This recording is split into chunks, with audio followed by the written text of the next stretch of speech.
You're right. Okay. Speaking of going to the next level, there's a man that went down to Houston in the middle of a burning ship. The entire place was on fire, literally.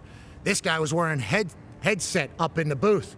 Everybody's thinking to himself, why has this guy got comms to the sideline? He's meddling. Well, what we found out was he needed to meddle maybe a little bit more. A couple changes, couple roster turnover, draft a quarterback, draft a pass rusher, and all of a sudden, the Houston Texans are a Super Bowl threat every single year. Out of the AFC South, ladies and gentlemen, Paisano Nick Caserio. Thank you, brother. Appreciate you, man. Thank you. Good to see you. I like his speed. He's in great shape. Quick. Triathlon guy. He's got stuff to do. I don't know. That's actually a really He good probably question. is. He looks like he's a runner. On clouds, you would assume. Yeah, no, he's doing triathlons. Fellas, Are you a runner? it's making sure I wasn't getting an RK out of nowhere. Okay, yeah. I am. He's Head out on a there. swivel. He's lurking. He might be. Yeah. He's right there.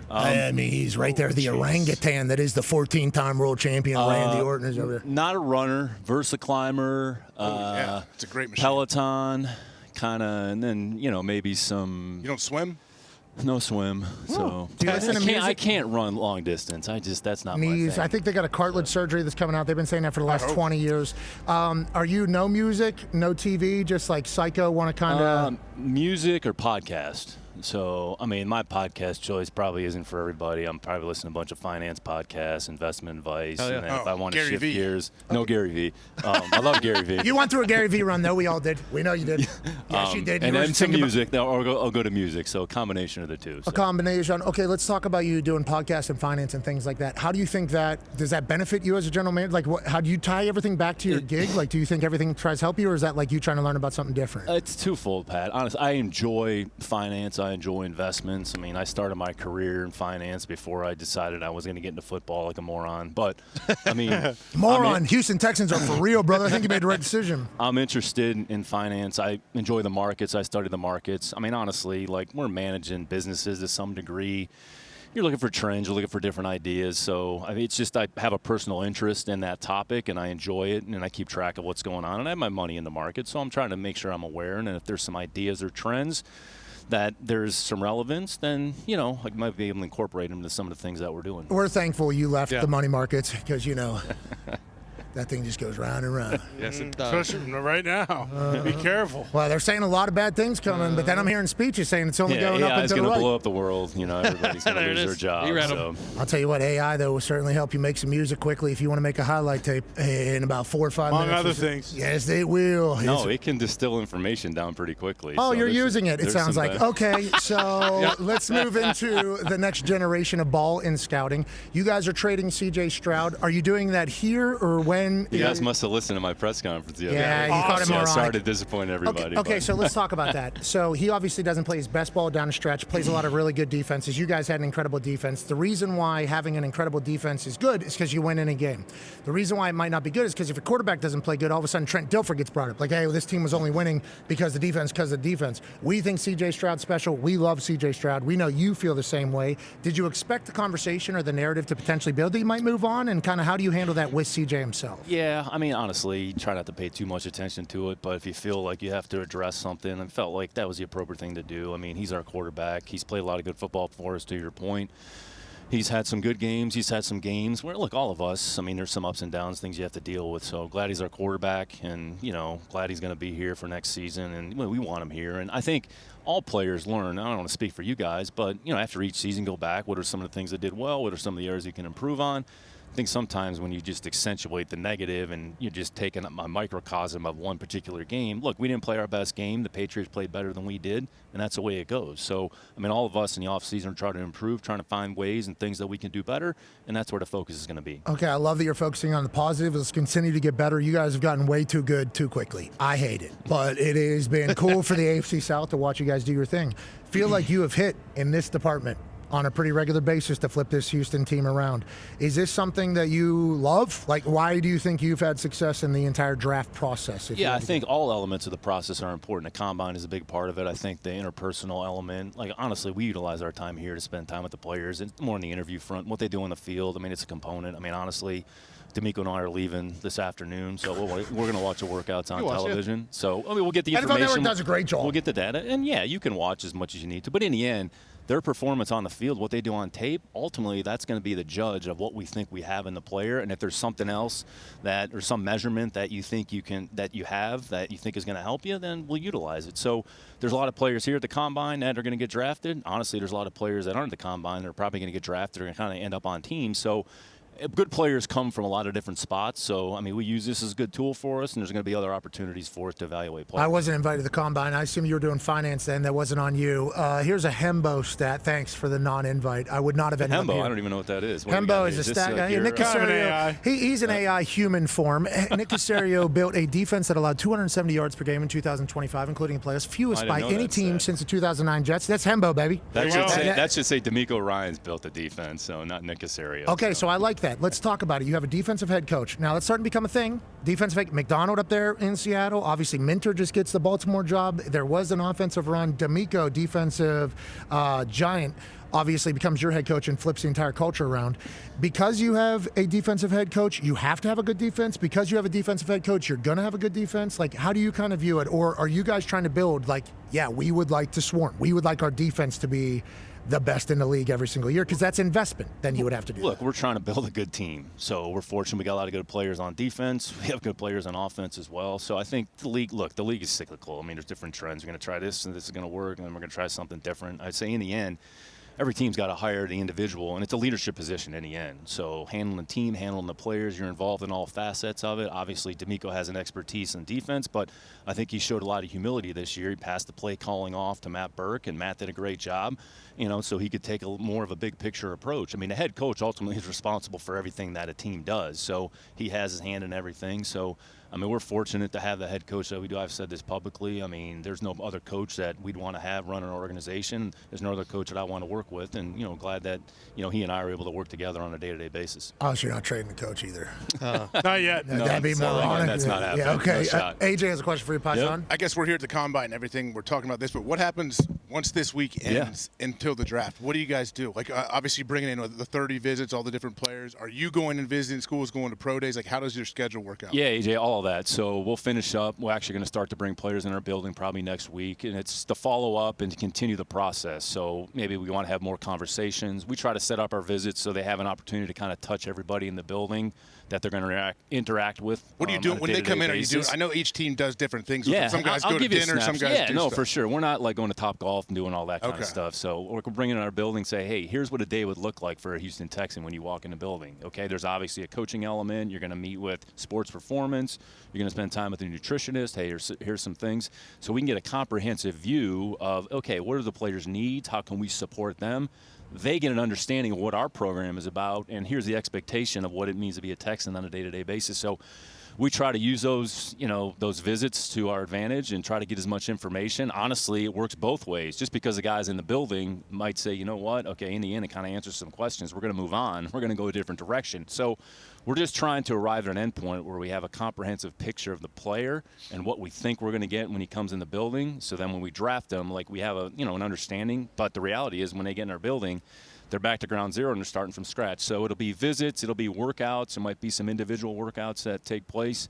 I'd say from the scouting side, obviously we're here draft-centric, combine-centric, but free agency starts in a week or two, whatever it is. So we'll kind of transition, go through that process, see if there's some players that we can add in that area to help our team. So it's a combination of things really all the way up until the draft, and then once the draft is over, then we can take a step back. Yeah, and you just mentioned free agency there. How much will free agency affect your draft day kind of moves? I mean, looking back on it, you can make the argument the trade for Will Anderson moving back up to 3 is one of the greatest draft day trades. So much fun for us time. too, by the way. Yeah, if you want to do that again, that'd be we got a really show. Cool. Yeah, but doing that, you kind of. I'm here for you guys. Thank you. Yeah, that helped. Okay, but everyone thought, you guys were trading at 2. All of a sudden, a bunch of trade offers get rescinded once you take CJ. Then who wants to make a trade with the number 3 pick with the Cardinals? You guys do. So it kind of opened that door player back up for you, and then you got Will Anderson, who's genius. But how many of those moves kind of depend on today, depend on these next couple of days, free agency?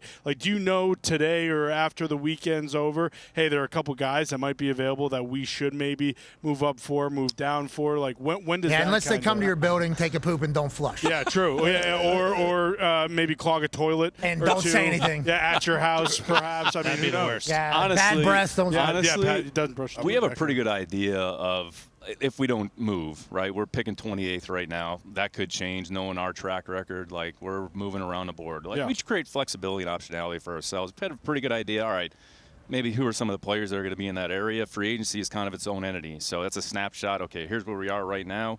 Who can we add? There's a cost associated with it. We kind of, the way we do it, all right, what's a player's role? Like, what are they going to do for us? All right, and what's the value associated with that role? And we try to make sure that matches up. If there's a little bit of a mismatch, we might say, you know what, all right, we're going to move away from that and then focus on some other areas. So we try to take it case by case. So we'll deal with free agency, and then once we get through free agency, take another snapshot of the team. And then once we get to the draft, honestly, we're just picking the best players that we feel are going to help us over the course of our, our program. How close are you also monitoring teams that are coming out talking about, like, cap casualties? Because you've been a guy that a player will get released, Joe Mixon, Christian Kirk, and then instead of being released 2 hours later, they're actually getting traded to the Texans. We're cognizant. You guys did that, right? Didn't that's one of your moves? Yeah, Christian Kirk last year, a year before that, Joe There's Mixon. an offensive lineman, too, from Vegas, or that went to Arizona. I forget. That's a move, though. Yeah, we've done that a at the couple center? times. I mean, there's some players, look, they're going to get released. So you have players who are going to be free agents, right? They're already on the board. And the kind of the cap casualty group, all right, they could be available. They might not be available.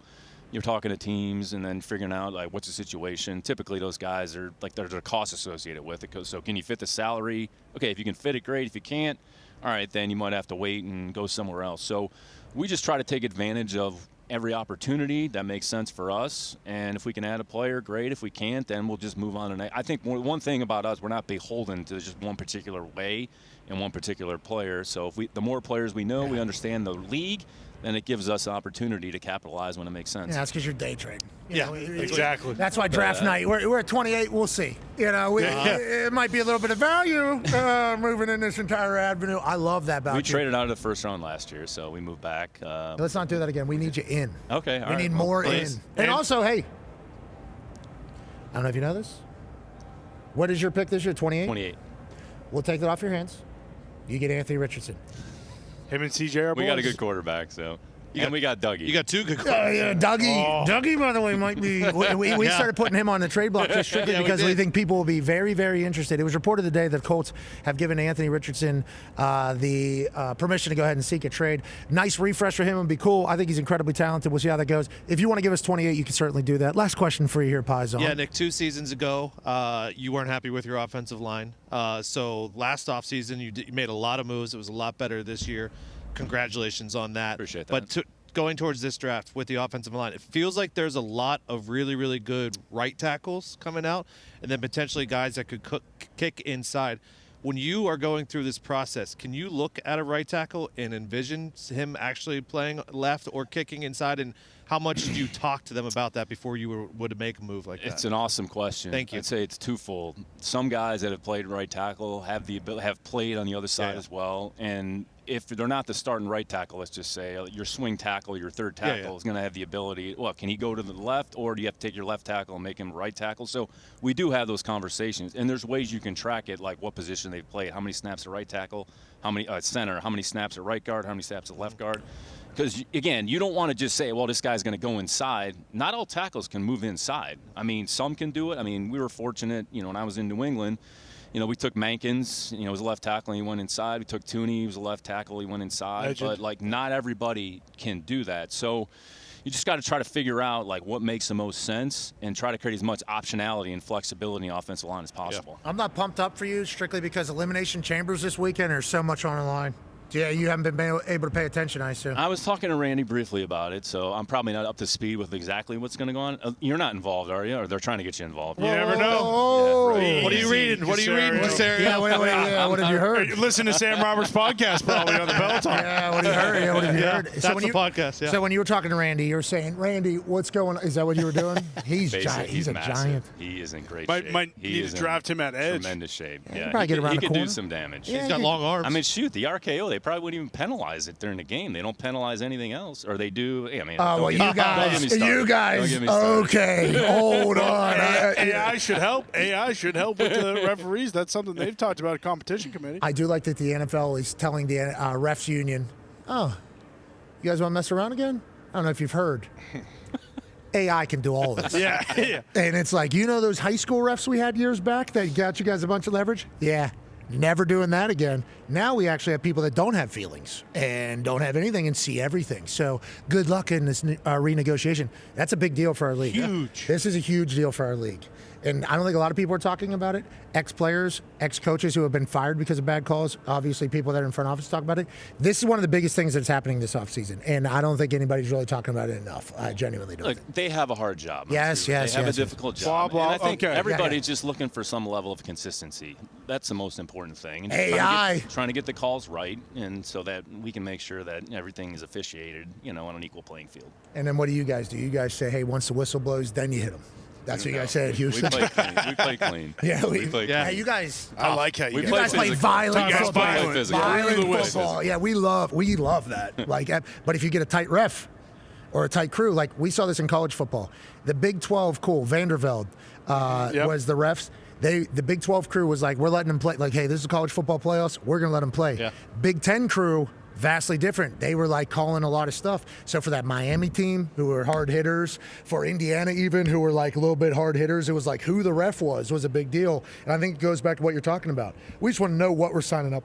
Right? That is kind of what you all want to know. Equal playing field, just be consistent. And it's a subject. Sometimes some things are subjective, so let's just try to make sure we're just trying to get it right. And everybody Let the boys understands what play. They need to get Vandervelde up there in the NFL. He's really that entire crew. He is the most confident too that I've seen in a long time. Right. Like just very comfortable with the moment. Throw. Yeah, but he also have an ISO shot in front of 25 million people where you're speaking for the game. Like you are representing football right now.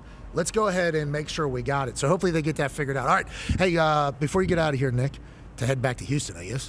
Yeah, eventually. Yeah, sure. What do Safe you got? travels back there. Can you throw a football or only ride bikes? I can try to throw one. Sure. Yeah, whatever you need.